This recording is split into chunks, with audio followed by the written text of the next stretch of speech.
लिए आपको पूरा हॉरिजेंटल का समझाना पड़ेगा कि कैसे काम करता है। और ये क्वेश्चन वाजिब भी है, क्योंकि अगर मान लो स्पोर्ट्स कोटा की सीट्स मिली ही नहीं, भूतपूर्व सैनिक की सीट्स मिली ही नहीं, तो क्या वो सीट्स जनरल को दे दी जाएंगी? क्या वो ओबीसी में जाएंगी? क्या वो एससी में जाएंगी? या फिर उनको खाली छोड़ दिया जाएगा? ठीक है, ये सवाल तो वाजिब है और इसका उत्तर मुझे आपको बहुत थोड़ा सा लंबा करके बताना होगा। तो अगर पेशेंस से समझ जाओगे, इस वैकेंसी नहीं, कोई भी वैकेंसी आएगी भारत में, आपको कभी कन्फ्यूज़न नहीं होगा और लोगों को बता भी सकते हो। तो अगर अंदर आपके अंदर थोड़ा सा पेशेंस है तो आप इस वीडियो को देख लो, वरना आप इस वीडियो को कट करके अभी चले जाओ। ठीक है, वरना मैं आपको पेशेंस से ही बताऊँगा। तो ठीक है, अब मैं आपको बताता हूँ कि आरक्षण है वो काम कैसे करता है। ठीक है, आपको पता है कि हमारे जो इस वैकेंसी में दो तरीके का रिजर्वेशन है। ठीक है, एक तो है वर्टिकल, ठीक है, और एक है हॉरिजॉन्टल। ठीक है, अब वर्टिकल क्या है? जो हमारा जनरल है, ठीक है, जो हमारा जनरल है वो वर्टिकल है। ओबीसी, ठीक है, ईडब्ल्यूएस, ध्यान से देखना, आपको समझ में आ जाएगा। ठीक है, जनरल, ओबीसी, ईडब्ल्यूएस, फिर कौन सा आता है? एससी, मान लो कोई भी ऊपर नीचे ले लो, उसमें कोई दिक्कत नहीं है। एसटी, ठीक है, ये जो हो गया ये हमारा हो गया वर्टिकल। अब हॉरिजेंटल कौन सा है? हॉरिजेंटल में क्या होगा? मान लो फीमेल हो गई, ठीक है, एक्स भूतपूर्व सैनिक हो गए, एक्स सर्विसमैन या एक्स आर्मी मैन। ठीक है, एक मिनट रुकेगा,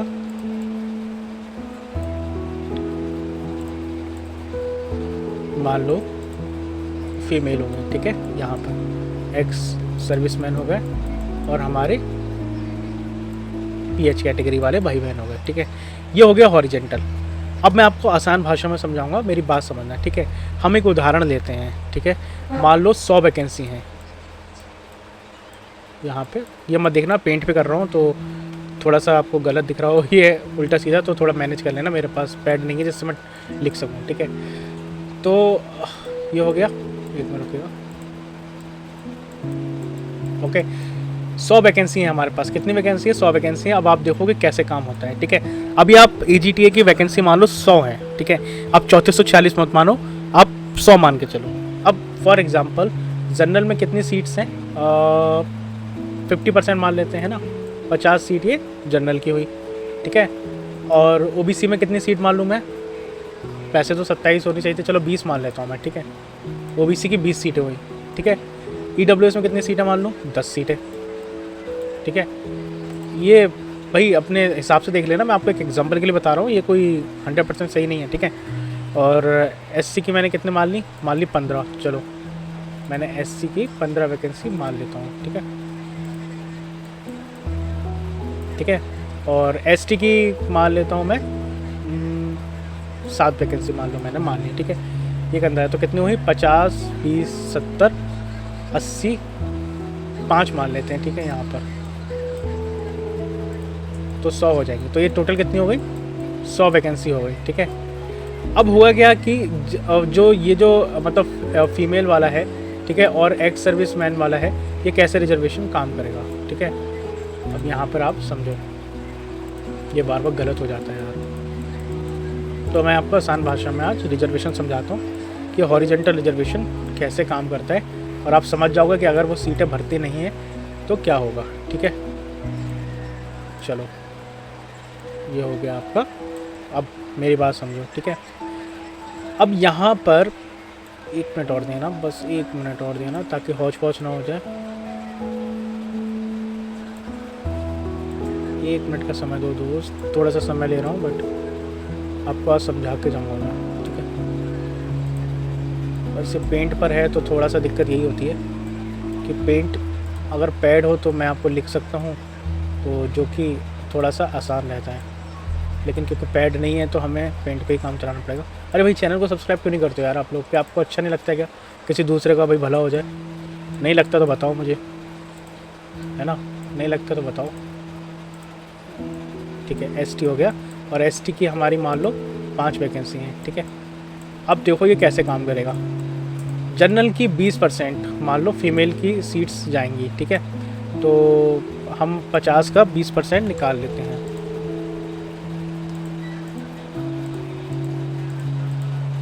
तो यहाँ पे लगभग 10 जो सीट्स हैं वो किसकी जाएंगी? वो जाएंगी फीमेल की। ठीक है, और एक्स सर्विसमैन का कितना रिजर्वेशन है, एक बार मैंने वीडियो में बताया है, एक बार रुकना, 5% है, ठीक है। तो जनरल की मान लो ये 50 वैकेंसी हैं, तो 50 का मुझे निकाल सकता हूँ, मैं आपको करके बता रहा हूँ कि, ठीक है। तो 2.5 लगभग 3 वैकेंसी मान लो, है ना, 3 मान लेते हैं कि एक्स आर्मी मैन के लिए वैकेंसी है। ऐसे पीएच का 4% है, 4 या 5% है शायद, हम 4% मान के चलते हैं, ठीक है। तो अगर मैं 4 निकालता हूँ तो लगभग 2 सीट्स जो है वो पीएच के लिए आती हैं, ठीक है। तो ये हो गया आपका हॉरिजॉन्टल। तो अब कितनी बची, ठीक है, सीट्स कितनी बची, 10, 3, 13, 15, यानी कि 35 सीट्स पर मेल कैंडिडेट जो कि ना फीमेल कैटेगरी में है, ना एक्स में है और एक्स आर्मी मैन है, और ना ही पीएच है, तो वो भर सकता है, ठीक है। अब ऐसे ही मैं मान लेता हूँ कि किसी और की मान लूँ, चलो ओबीसी की मानता हूँ, ठीक है। मान लो ओबीसी की 20 वैकेंसी हैं, ठीक है। तो 20 का जो 20% हम निकालेंगे तो आएगा लगभग 4 वैकेंसी, ठीक है। तो यहाँ पे 4 वैकेंसी जो हैं वो हो गई फीमेल के लिए, ठीक है। ऐसे ही 20 का मैं अगर 5% निकालता हूँ तो हो गया 1 वैकेंसी, तो 1 वैकेंसी यहाँ पर हो गई। ये देखो चेंज हो सकता है, मैं आपको समझाने के लिए बता रहा हूँ, ये लास्ट नहीं है, ठीक है।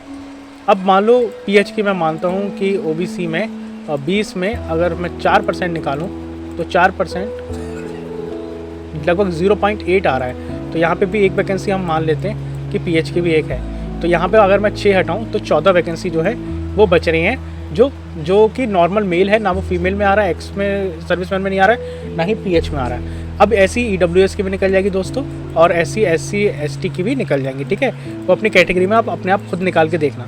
अब सवाल यहाँ पर उठता है दोस्तों, जो कि पूछा था, किसने पूछा था, मैं एक बार देख लेता हूँ। हाँ, भूतपूर्व सैनिक, और ये फीमेल वाला जो भी था ना, वो एक ही आंसर होगा, क्योंकि 1600 जाएगी या नहीं, कितनी सीटें हो रही हैं, या फिर स्पोर्ट्स की नहीं भर्ती है तो क्या होता है, ठीक, या फिर आप कट ऑफ बनाओगे तो कैसे बनाओगे, ठीक है।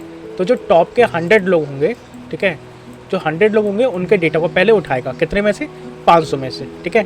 अब जो जनरल की वैकेंसी है वो अनरिजर्व्ड है। जनरल का मतलब क्या, अनरिजर्व। इसमें ओबीसी वाला भी, ईडब्ल्यूएस वाला भी, एससी वाला भी, एसटी वाला भी, सभी लोग इस वैकेंसी में जाएंगे। हाँ, इसी का ही एक क्वेश्चन का जवाब भी मैं यहीं पर ही दे दूंगा। सबसे पहले सीट्स भरी जाएंगी जनरल की, ठीक है। तो जनरल की सीट्स कैसी है, अनरिजर्व्ड हैं। तो जो भी 100 लोग होंगे, ठीक है, टॉप के 100 लोग होंगे, उनमें से हम कितने लोग लेंगे, 50 लोग, जो कि हमें अनरिजर्व्ड की वैकेंसी भरनी है। तो इसमें से मैंने 50 लोग लूँगा मैं, जो टॉप के होंगे, ठीक है, जो टॉप नंबर होंगे, जिनके सबसे ज़्यादा नंबर हैं, तो उनको मैं किस में कर दूंगा, मैं जनरल में ऐड कर दूंगा, ठीक है। अब हम क्या देखेंगे, अब हम देखेंगे कि हमारा जो पैरामीटर है, जिसमें हमें 10 फीमेल लेनी थी, 3 एक्स सर्विसमैन लेने थे, और पीएच हमें 2 लेने थे। ये अलग अलग भी हो सकता है, हर जगह के स्टेट का अलग अलग होता है, मैं एक मोटा माटी अंदाजा बता रहा हूँ। तो अब यहाँ पे क्या देखा जाएगा कि हमने जो 50 लोग लिए हैं, मान लो 1 नंबर पे थे रामलाल, ठीक है, 1 नंबर पे थे रामलाल, और ऐसे ही ये जो हम नंबर हमने शीट उठाई, और हम ऐसे करते करते करते करते हम ये 50 नंबर पे आ गए, क्योंकि हमें 50 लोगों का डेटा उठाना था। और यहाँ पे हम गए, और यहाँ पे मान लो अंशिता थी, ठीक है, 50 नंबर पे अंशिता थी, ठीक है। हमने अभी कुछ नहीं देखा है, हमने ना जनरल देखा ना ओबीसी देखा, हमने टॉप के 50 लोग उठाए। अगर इन 50 में, अब मेरी बात सुनना, अगर इन 50 में हमारी ये पैरामीटर्स मिल रहे हैं, जिसमें इन 50 में 10 लोग हमें फीमेल के मिल रहे हैं, ठीक है, मैं जनरल की बता रहा हूँ, एक्स सर्विसमैन के हमें 3 मिल रहे हैं, ठीक है, और हमारे पीएच भाई बहन 2 मिल रहे हैं। इन 50 के लिस्ट में हमने सेलेक्ट किया 10 लोग हैं, ये 3 ये 2 ये हैं, तो ये मेरिट आपकी फाइनल हो जाएगी, ये बन गई आपकी अनरिजर्व्ड की मेरिट, ठीक है। अब यहाँ पे खेल समझो, अगर मान लो, ठीक है, ये 50 का मैंने आपको बता दिया, ठीक है। अब एक बार ध्यान से समझो, अब होगा क्या, मान लो मैंने 50 लोग सिलेक्ट किए टॉप के लोग, अब इसमें मुझे फीमेल तो 10 मिल गई, ठीक है, जो 10-50 में होंगी इनका नंबर वो हो गया। अब मान लो यहाँ पर एक्स सर्विसमैन या जो भूतपूर्व सैनिक है, और जो स्पोर्ट्स वाले हैं, यहाँ पे स्पोर्ट्स की भी सीटें हैं, आप गिन लेना, ठीक है। स्पोर्ट्स की भी मतलब 3 मान लो ना, 3 होंगे यहाँ पे, सॉरी माइनस कर लेना, यहाँ पे मैंने गलती हो गई बताने में, यहाँ पे स्पोर्ट्स की भी कम होंगी, ठीक है, 2-3 मतलब स्पोर्ट्स की भी हैं सीट्स इसमें, मान लो, ठीक है। अब यहाँ पे मान लो मुझे भूतपूर्व सैनिक की भी 3 मिल गई, और स्पोर्ट्स कोटे से मुझे 3 लोग नहीं मिले, ठीक है। अब मेरी बात समझना, आप 3 लोग नहीं मिले, अब क्या होगा, जो आपका सवाल थे कि अगर भूतपूर्व सैनिक और स्पोर्ट्स कोटा की सीट्स नहीं होती हैं तो क्या होगा। तो अब मैं क्या करूँगा, मैं फिर से लिस्ट उठाऊंगा, मैंने 50 लोगों तक उठाया, 50 लोग ठीक हो गए, ठीक है। अब मैं क्या करूँगा, 51 नंबर से 100 नंबर तक की लिस्ट में देखूंगा कि क्या इसमें फिर से मुझे कोई भूतपूर्व वो स्पोर्ट्स कोटा वाला कोई हमें भाई बहन मिल रहा है क्या? अगर यहाँ पे मिल गया तो मैं क्या करूँगा, ये भर लूँगा सीट्स। अगर नहीं भरूँगा तो फिर मैं इसको उठाऊँगा, ठीक है।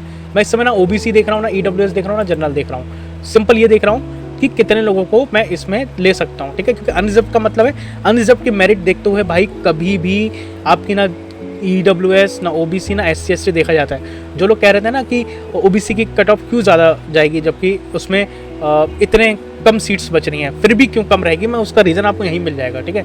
तो फिर मैंने क्या उठाया, मुझे अब भी नहीं मिला, मान लो 51 से मुझे 100 तक भी नहीं मिला। अब मेरी 2 सीट्स भर गई हैं, एक बंदा मुझे अभी भी चाहिए, मुझे ये करना ही पड़ेगा, ठीक है। जो मुझे पैरामीटर दिया है मैं तब तक करते ही रहूँगा जब तक मैं इस पैरामीटर को, मैं जब तक जनरल की कट ऑफ जो है मैं बना ना दूँ।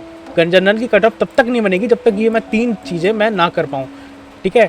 अब मान लो मैं आ गया 200वें नंबर पे, 201 नंबर पे मुझे एक कैंडिडेट मिले जो कि है ओबीसी से, ठीक है। इनको मैं क्या करूँगा, मुझे नहीं पता एससीटी है या फिर एससी है या ईडब्ल्यूएस है, ये मुझे मिल गए स्पोर्ट्स कोटे के, तो मेरी यहाँ पे कट ऑफ 201 नंबर जो इनका है वो जो थे मैं इनको ऐड कर लूँगा, ठीक है। ये आपकी बन गई जनरल की। तो जनरल में हमें 10 फीमेल मिल गए, 3 हमें एक्स सर्विसमैन मिल गए, 2 पीएच मिल गए, 3 स्पोर्ट्स कोटा वाले मिल गए। अब यहाँ पे जनरल की कट ऑफ बंद हो गई, ठीक है। अब एक और आसानी समझाता हूँ मैं ओबीसी में, ठीक है। ओबीसी में 20 ये थी, 4 ये और 1 एक्स सर्विसमैन, एक और कम, एक और मान लो। तो यहाँ पे क्योंकि स्पोर्ट्स कोटा की हमने गिनी नहीं थी, 5 6 7, तो 7 सीट्स जो है 7 हुए और बची कितनी ओबीसी की, अब 13, ठीक है। अब हुआ क्या, देखो जनरल की कट ऑफ यहाँ पे बन गई, ठीक है। अब मेरी बात समझो, इस जनरल की कट ऑफ जो हमने बनाई, हमने इसमें 1 से 50 लोगों तक देखा, ठीक है, क्योंकि हमें 50 सीट्स भरनी थी, ठीक है। अगर 100 भरनी होंगी तो 100 तक देखेंगे। ऐसी ओबीसी में 600 कुछ 29 सीट्स है ना, और जनरल में कितनी 1800 है ना, तो हम 1800 तक नंबर को लेके जाएंगे। जो 1800 के टॉप लोग होंगे उनको उठा लेंगे, चाहे वो एससी हो, ओबीसी हो, ईडब्ल्यूएस हो। तभी तो ओवरलैपिंग कैसे होती है, देखो ओवरलैपिंग ऐसी होती है कि हमने जो 1 से 50 तक की सीट्स ली थी, हमने इसमें ये नहीं देखा कि जनरल के कितने कैंडिडेट हैं, हमने ये तो देखा नहीं। हमने सभी देखा कि जो टॉप के 50 लोग हैं उनको लिया जाए। तो मान लो ओबीसी में ऐसे लोग थे जिनके 50 से ज़्यादा नंबर थे, ठीक है। 55 वाले थे, 56 वाले थे, 65 वाले थे। तो ये क्या किए, ये आपकी सीट क्या कर दिया, वर्टिकल में ओवरलैप होता है, ठीक है। वर्टिकल में ये ओवरलैप करके कहाँ चले गए, ये थे तो जनरल में। आप सोच रहे थे कि यार इनके तो 65 नंबर हैं और ये ओबीसी में है ना, ये ओबीसी में। ऐसी ईडब्ल्यूएस में मान लो 50 नंबर हैं किसी के, और ये ईडब्ल्यूएस में, तो ये तो ईडब्ल्यूएस की कट ऑफ ज़्यादा बढ़ा देंगे। अरे नहीं भाई, ये ईडब्ल्यूएस ओबीसी की कट ऑफ नहीं बढ़ा रहे हैं, ये जनरल की कट ऑफ बढ़ा रहे हैं। ये क्या जाएंगे, अगर हमने जब 1 से 50 तक के टॉप के कैंडिडेट देखे तो उसमें ये भी आए भाई साहब और ये भी आए भाई साहब, तो ये लोग अपनी कैटेगरी में रहे ही नहीं। आप समझो, ये जो हाई नंबर वाले थे ये आपकी कैटेगरी में रहे ही नहीं, ये कट ऑफ में कहाँ पहुँच गए, जनरल में पहुँच गए, ठीक है। तो जनरल में पहुंचने के बाद तो 65 नंबर वाले थे ये तो चले गए ओबीसी से। अब ओबीसी में क्या होगा, 64 जिसका नंबर होगा उसको सिलेक्ट किया जाएगा, ठीक है। मेरी बात समझे, अगर ज़्यादा नंबर वाले जो लोग हैं वो ओवरलैप करेंगे, ठीक है, वो पहुंचेंगे जनरल में। क्योंकि जनरल में लोगों के अगर ज़्यादा नंबर नहीं है, अगर इनको जनरल में ख़तरनाक लोग मिल गए, ठीक है, मान लो 65 नंबर वाले ओबीसी वाले खूब हैं और जनरल में 66 नंबर वाले हैं, तो ये समझ गए। अब हम बनाते हैं यहाँ पे ओबीसी की मेरिट, ठीक है। कैसे बनाएंगे हम, हमें चाहिए 20 लोग, ठीक है। अब हम डेटा हम 1 से 50 तक का नहीं उठाएंगे, ठीक है। अब हम अपने आगे बढ़ेंगे सीट में और हम देखते रहेंगे, 51 पे पहुँचे, ठीक है, हमें कोई ओबीसी का कैंडिडेट नहीं मिला, ठीक है। अब हम 52 नंबर पे आए, हमें ईडब्ल्यूएस का मिला, तो अभी हमें ओबीसी की बनानी, हमें कोई मतलब नहीं है, ठीक है। फिर हम पहुँचते 70 नंबर पे पहुँचे। 70 नंबर पे हमें एक ओबीसी का कैंडिडेट मिल गया। ऐसे ही हम आगे जाने के बाद 90 नंबर पे मिला, ठीक है। फिर हमें 65 पे मिला, 65 पे मान लो एक मिल गया, ठीक है। तो ऐसे कर करके हमने एक नंबर आगे बढ़ के हमने ओबीसी की कट ऑफ हमने बना ली, ठीक है। अब हमने अभी ओबीसी के सिर्फ क्या देखे हैं, अभी हमने नंबर हमने ये नहीं देखा कि वो क्या एक्स सर्विसमैन है, क्या वो फीमेल कैंडिडेट हैं या नहीं है। हमने अभी सिंपल ये किया है, हमने 20 लोग देखे हैं, ठीक है। अब मान लो 1 नंबर पे हमारे अभिनव जी हैं, ठीक है, मतलब 1 नंबर पे नहीं, सॉरी, ये 51वें नंबर पे अभिनव जी हैं जो ओबीसी से हैं। और हमारा जो लास्ट नंबर हमें ओबीसी के क्लोज मिला है वो 105 नंबर मिला है, ठीक है, जो कि ये मान लो अमित जी हैं, ठीक है। अमित जी हमारे 105 नंबर पे हैं। अभी तो ये मेरिट में आ गए। अब क्या करेगा आयोग या फिर जो भी कट ऑफ बनाएगा वो क्या दिखेगा, अब इन्होंने देखा कि 51 से 105 तक तो हमें 20 लोग तो मिल गए, हमें 20 लोग चाहिए थे टोटल, है ना, हमें 20 लोग चाहिए थे। बट अब ये दिखेगा कि यार इसमें तो एक्स सर्विसमैन तो हमें 3 मिल गए हैं, ठीक है, और हमें पीएच भी 3 मिल गए, हमें 1 मिल गए हैं हमें, ठीक है, और स्पोर्ट्स वाले भी हमें 3 मिल गए। लेकिन यार ये ओबीसी में हमें जो फीमेल ढूंढनी थी वो हमें 4 फीमेल चाहिए थी और हमारे पास 2 ही फीमेल हैं, ठीक है। अब इस कंडीशन में क्या होगा, जैसे कि जनरल में हुआ था वैसे ही होगा।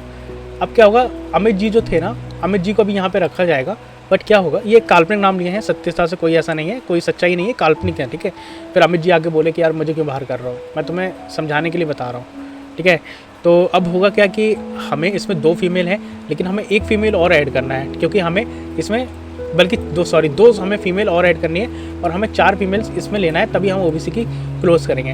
अब हम आगे जाएंगे 105 से, ठीक है। हम 106 पे गए, 107 पे गए, 108 पे गए, 109 पे गए, अब हम गए 110 पे, ठीक है। हमें 110 पे अंजलि जी मिल गई, ठीक है। मान लो एग्जाम्पल हमें अंजलि जी मिल गई, इनके नंबर कितने भी हों मतलब नहीं करता है। अब हम क्या करेंगे, हमें तो 4 पूरी करनी है, तो हम देखेंगे कि 105 नंबर पर अमित जी हैं, ठीक है। चलो अमित जी नहीं, 103 नंबर पे जो हमें मिले थे सुनील जी मान लो, ठीक है, सुनील जी मिले थे, और सुनील जी के नंबर थे 51, ठीक है। अमित जी के थे 51.25, ठीक है। अब हम देखेंगे कि अंजलि के भले ही 40 नंबर हैं यहाँ पे, ठीक है, एक समझाने के लिए है आपको, ठीक है। तो हम देखेंगे कि यार ओबीसी में, ठीक है, हमने 2 फीमेल ऐड करनी है, तो हम देखेंगे सबसे कम नंबर किसके हैं। तो एक जो हमारे 103 नंबर पे सुनील जी थे, इनके 51 नंबर थे, ठीक है। तो अब हम क्या करेंगे, इनको लिस्ट से बाहर करेंगे और इनकी जगह पे हम इनको ऐड कर देंगे अंजलि जी को, ठीक है।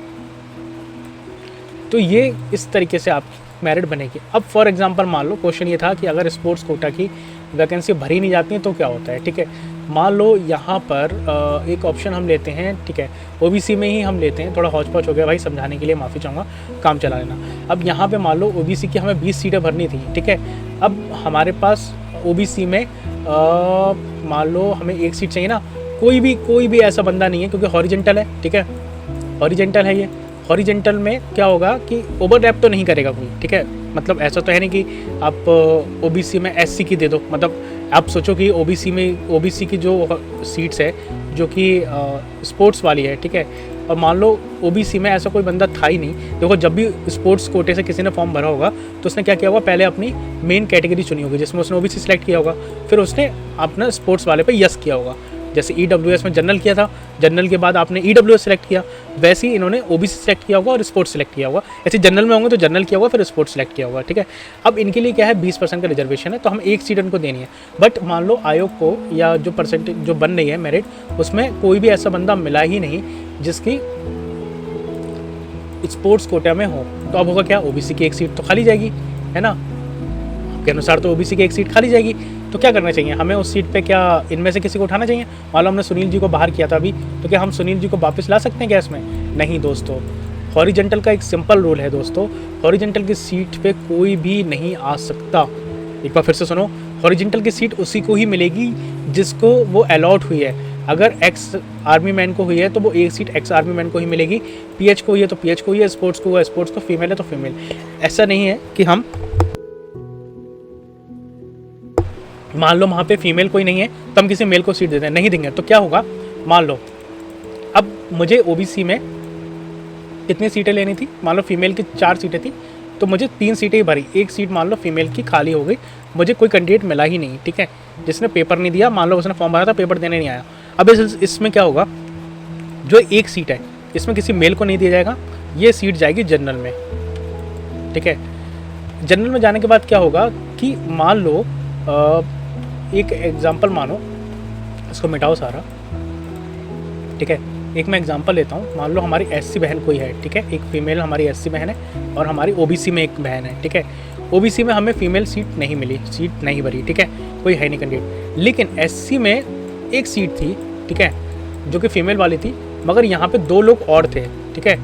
ऐसी ही ये 2 फीमेल और थी मगर इनको नंबर नहीं आया सही, तो जो एक बहन थी उसको मिल गया, इन 2 को नहीं मिला, ठीक है। ऐसी मान लो जनरल में, ठीक है, जनरल में 3 बहनें रह गई हमारी जिनको सीट नहीं मिल पाई, ठीक है। वो उन्होंने पार्टिसिपेट तो किया, नंबर तो था, मगर उनसे 3 सीट हमें बननी थी, तो 3 लोग जो ऊपर थे उनको सीट मिल गई, ठीक है। ऐसी हमारी मान लो एसटी में बहन है, उसमें भी 2 लोग ऐसे हैं जिनको जो लोग हैं मगर उनके नंबर इतने नहीं है कि वो जा पाएँ, तो वो एससी की कट ऑफ हमने बना ली, जनरल की बना ली, ओबीसी की हमारी नहीं बन पाई क्योंकि 1 नहीं था। तो अब हम इस सीट को भेज देंगे जनरल में। जनरल में भेजने के बाद ये नहीं है कि जनरल वाली बहन को ही मिलेगा, नहीं, अभी कितने हैं, 3 तो 5 7 बहनें हमारी ऐसी हैं जो फीमेल कैंडिडेट है, इनको 1 सीट चाहिए। तो हम उस सीट पे किसी मेल को नहीं देंगे, हम इन देखेंगे इन 7 में सबसे ज़्यादा नंबर किसके हैं। तो इन 7 में जिसके नंबर ज़्यादा होंगे उसको वो सीट हम ओबीसी वाली दे देंगे। समझे मेरी बात को? तो ऐसे वो सीट भरी जाती है, ठीक है। अब आपका सवाल होगा कि यार ठीक है, अगर मान लो स्पोर्ट्स कोटे में ऐसा हुआ है, ऐसे स्पोर्ट्स कोटे में भी होगा, ठीक है। मान लो जनरल के स्पोर्ट कोटे में 4 लोग हैं और एसटी में जो एक सीट हमें भरनी है, ठीक है, उसमें हमारे पास कैंडिडेट ही नहीं है। तो हम क्या करेंगे, जनरल ओबीसी में जो स्पोर्ट्स कोटे में फॉर्म भरे होंगे उनमें से देखेंगे किसके सबसे ज़्यादा हैं, तो वो सीट हम उनको दे देंगे। मगर किसी और को नहीं मिलेगा, आप समझो, वो जाएगी ही। जैसे मान लो अगर फीमेल कैंडिडेट है तो जो सीट फीमेल के लिए रिजर्व है 600 कुछ सीट्स है ना, तो वो मिलेगी ही फीमेल को ही, वो किसी मेल को या फिर स्पोर्ट्स कोटे वाले को नहीं मिलेगी। भले ही वो सीट खाली रह जाए, हॉरिजॉन्टल में आप किसी और को रिजर्वेशन नहीं दे सकते, आप उसी को ही रिजर्वेशन देंगे जिसके लिए वो सीट बनी है। तो भले ही अगर मान लो ज़्यादा से ज़्यादा रियर क्या होगा सर, आप मान लो 68 सीटों पे हमें स्पोर्ट्स या फिर जो भूतपूर्व सैनिक है मान लो नहीं मिल पाते हैं। पहली बात तो ऐसा होगा नहीं, बहुत रियर केस होगा। या फिर फीमेल मान लो 600 सीट्स पे नहीं हो पाती हैं, ऐसा भी नहीं होगा। पहली बात तो सीटें सारी भरी जाएंगी, बट जो डाउट है बता रहा हूँ, ठीक है। तो वो सीट चाहे वो खाली रह जाएगी, ठीक है, तो भले ही उस पर आपको मौका नहीं दिया जाएगा, वो दिया उसी को ही जाएगा जो कि उस कैंडिडेट के लिए रिजर्व हैं, ठीक है। रिजर्वेशन का मतलब क्या हुआ, रिजर्व, वो सीटें रिजर्व भी हैं, ठीक है। तो आप समझ गए? अभी भी नहीं समझे हो तो मुझे बताना, मैंने बहुत मेहनत करके, बहुत डीपली घुस के एक एक चीज़ लिख कर आपको मैंने समझा दिया है। अगर